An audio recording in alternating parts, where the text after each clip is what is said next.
গাড়িটাকে চালাতে পারো না? গরিব বলাকে বেশি দেবেন গাড়িতে? গাড়ি এখন কিনে গেছেন না? এই এই বাচ্চা, কি বলছিস তুই? হ্যাঁ, কি বলছিস? তুই আমার ড্রাইভারকে ছাড়ি দিস? হ্যাঁ, তুই দেখে চলতে পারিস না? বড়লোকের গাড়ি দেখলে কি রাস্তার মাঝখানে চলে আসতে মন চায়? রাস্তা কি তোর বাপের কেনা? হ্যাঁ না স্যার। তাইলে কি? ও আচ্ছা, এখন তো আবার নতুন ধান্দা শুরু হয়ে গেছে তোদের, না? বড়লোকের গাড়ি দেখলে তার গাড়ির নিচে লাফ দিয়ে পড়বি, পড়ে যাওয়ার পরে মনে হবে যে তোর অ্যাক্সিডেন্ট করে দিছি আমরা, তাই না? স্যার, আমি এরকম না। আবার কথা বলিস? বড়লোকের গাড়ির নিচে পড়বি, অ্যাক্সিডেন্টের ভান করবি, 10-5টা লোক তো তোদের ভাড়া করাই আছে, তাই না? ওদেরকে নিয়ে আইসা এই গাড়ি থেকে জরিমানা নিবি। হ্যাঁ, স্যার আমি এরকম না স্যার। আবার কথা বলিস? আমি এরকম করিনি স্যার।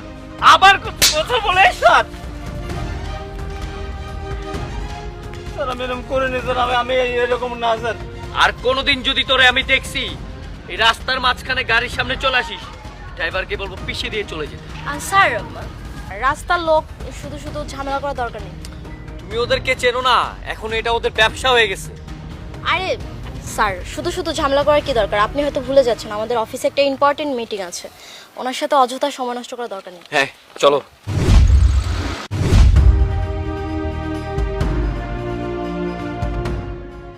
আমরা কি স্যারের খাম?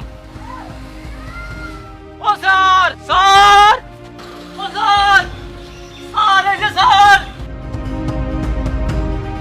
স্যার, স্যারের খুঁজতেছি, সেই গাড়ি যাতে ভাই হয় না।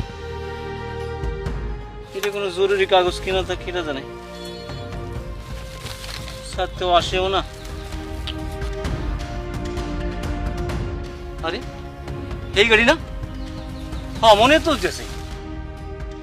ও স্যার,